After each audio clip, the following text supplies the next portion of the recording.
அனைவருக்கும் வணக்கம். இப்பொழுது நாம் விளாம்பழத்தை பற்றி பார்ப்போம். இதயத்திற்கு இதமளிக்கும் விளாம்பழம் என்று கூறுவார். இது உடலில் வலிமை தரும் பழங்களில் விளாம்பழம் சிறந்ததாகும். விளாம்பழம் சாப்பிட்டால் உடலுக்கு எந்த கெடுதலும் ஏற்படாது, நன்மையே விளையும். நன்கு பழுத்த விளாம்பழங்களையே சாப்பிட வேண்டும். பழத்தினுள் சதையுடன் சிறிய விதைகளும் கலந்திருக்கும். இந்த விதைகளை மென்றால் அதுவும் ருசியாகத்தான் இருக்கும். இத்தாவரத்தின் கனி மற்றும் விதைகளின் புரதம் மற்றும் வைட்டமின் சி உள்ளன. விதை எண்ணெயில் ஒலியிக் பால்மிடிக் சிட்ரிக் அமிலங்கள் காணப்படுகின்றன. இலைகளில் சபோரின் வைட்டோக்சின் காணப்படுகின்றன. பட்டையில் பரோனோலைடு டரைகைன் போன்றவை காணப்படுகின்றன. விளாம்பழம் பல வியாதிகளை குணப்படுத்தும் சிறந்த பழமாகும். இதில் இரும்பு சத்து, சுண்ணாம்பு சத்தும் வைட்டமின் ஏ சத்தும் உள்ளது. இந்த பழத்தை அடிக்கடி சாப்பிட்டு வந்தால் எந்தவித நோயும் வராது, ஆயுளை நீடிக்க செய்யும். சிறுவர்களுக்கு அடிக்கடி விளாம்பழத்தை கொடுத்து வர அறிவு வளர்ச்சியையும் ஞாபக சக்தி அதிகரிப்பதையும் காணலாம். நோய் எதிர்ப்பு சக்தி அதிகரிக்கும். எலும்புகளுக்கு பலம் ஏற்படும். விளாம்பழம் சீரண கோளாறுகளை சரி செய்யும். நல்ல பசி ஏற்படுத்தும். வயதானவர்கள் விளாம்பழம் உண்டு வந்தால் அவர்கள் ஏற்படும் ஆஸ்டியோபரோசிஸ் என்னும் எலும்புகள் உடையக்கூடிய நோய் எட்டி பார்க்காது. பற்கள் கெட்டிப்படும். நல்ல சீரண சக்தியை தரும். இரத்தத்தை விருத்தி செய்யும். விளாம்பழத்தை ஒட்டோடு 21 நாள் ஒருவர் தொடர்ந்து சாப்பிட்டு வர பெண்ணாசை மறந்துவிடும். கெட்ட பெண்களினால் இடம்பெற்ற வசிய மருந்துகளும் முறிந்துவிடும்.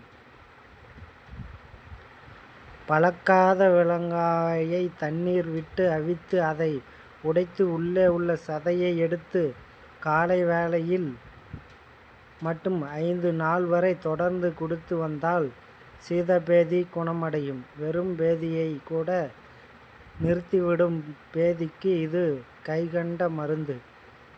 இதயத்திற்கு நல்ல பலத்தை தரும். நரம்புகளுக்கு வலிமை தரும்.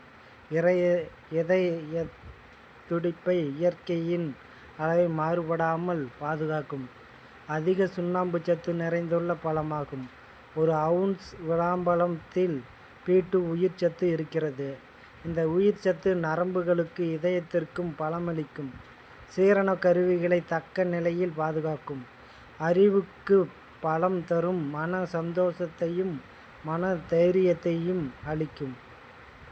பித்தத்தால் தலைவலி, கண் பார்வை மங்கல், காலையில் மஞ்சளாக வாந்தி எடுத்தல், சதா வாயில் கசப்பு, பித்த கிறுகிறுப்பு, கை கால்களில் அதிக வேர்வை, பித்தம் காரணமாக இளநரை, நாவில் ருசி உணர்வு அற்ற நிலை இவைகளை விளாம்பழம் குணப்படுத்தும்.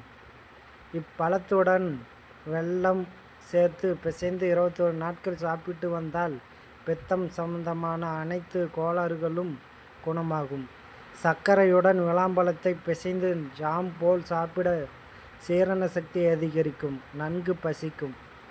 தினசரி ஒரு பழம் வீதம் 21 தினங்களுக்கு சாப்பிட்டு வர எந்த விதமான பித்த வியாதிகளும் குணமடையும். ஒரு சாப்பிடும் விளாம்பழத்தை மற்றவர்கள் பங்கு தரக்கூடாது. காரணம், விளாம்பழத்தில் உள்ள ஒரே ஒரு விதைக்கு மட்டும் பித்தையை போக்கும் சக்தி உண்டு. அந்த குறிப்பிட்ட விதை மற்றவருக்கு போய்விட்டால் பித்தத்தை போக்க பழம் சாப்பிடுபவர்கள் எதிர்பார்க்கும் பலனை அடைய முடியாது. விளாம்பழத்திற்கு இரத்தத்தில் கலக்கும் நோய் அணுக்களை சாகடிக்கும் திறன் உண்டு. எனவே எந்த நோயும் தாக்காமல் பாதுகாக்கும். அஜீரண குறைபாட்டை போக்கி பசியை உண்டு பண்ணும் ஆற்றலும் விளாம்பழத்திற்கு உண்டு. முதியவர்களின் பல் உறுதி இழப்பிற்கு விளாம்பழம் நல்ல மருந்து. வெயிலில் அதிகம் அலைவதால் முகத்தில் வறட்சியும் சுருக்கங்களும் தோன்றும். சிலருக்கு வயதாக இந்த சுருக்கங்கள் அதிகரித்து மனதை வட்டும். இதனை போக்க விளாம்பழம் சிறந்த மருந்தாகும். 2 டீஸ்பூன் பசும்பாலுடன் 2 டீஸ்பூன் விளாம்பழ விதையை சேர்த்து நன்றாக அடித்து முகத்தில் மாஸ்க் போல போட்டு சிறிது நேரம் கழித்து கழுவிவிட்டால் முகம் இழந்த பொலிவு மீள்வதுடன் இன்னும் இளமையாக மாறும். விளாங்காயும் பாதாம் பருப்பும் தோல் மிருதுவாக்கவும் பயத்தம் பருப்பு சருமத்தை சுத்தப்படுத்தும்.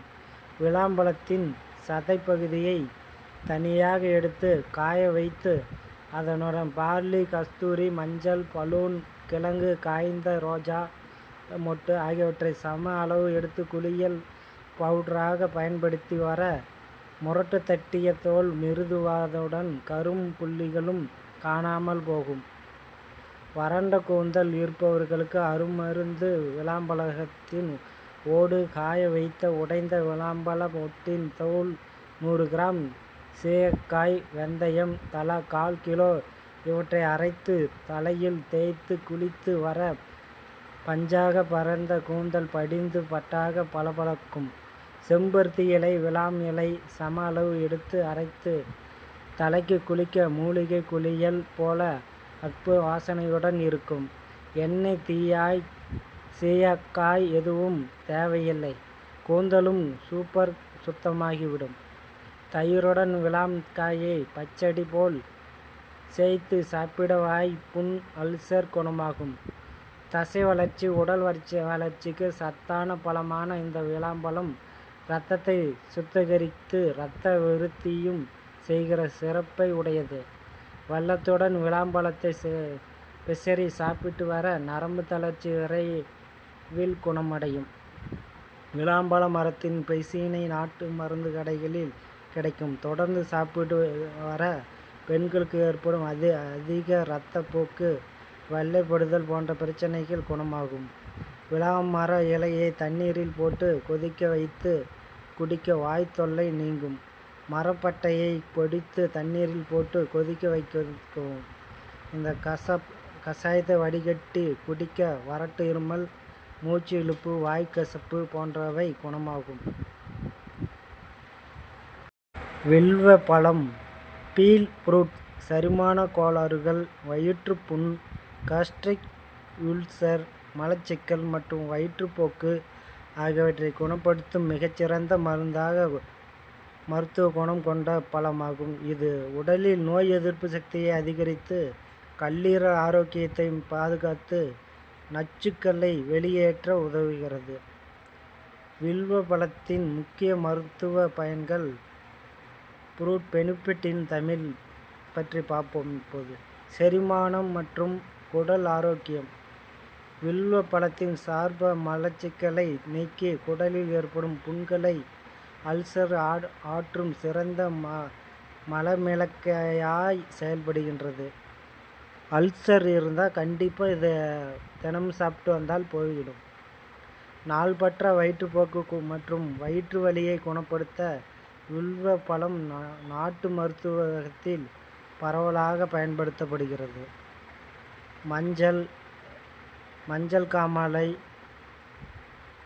நோயை போக்கி கல்லீரல் பலப்படுத்தி ஆரோக்கியமான வைக்க உதவுகிறது. வைட்டமின் சி மற்றும் ஆன்டி ஆக்சிடென்ட்கள் நிறைந்துள்ளதால் சளி, இருமல் மற்றும் தொற்றுகளை தடுத்து உடலை ஆரோக்கியமாக வைக்கிறது. ஆஸ்துமா மற்றும் இருமல் பிரச்சனைகள் வில்வ பழம் மற்றும் இலைச்சாறு நல்ல நிவாரணம் அளிக்கும்.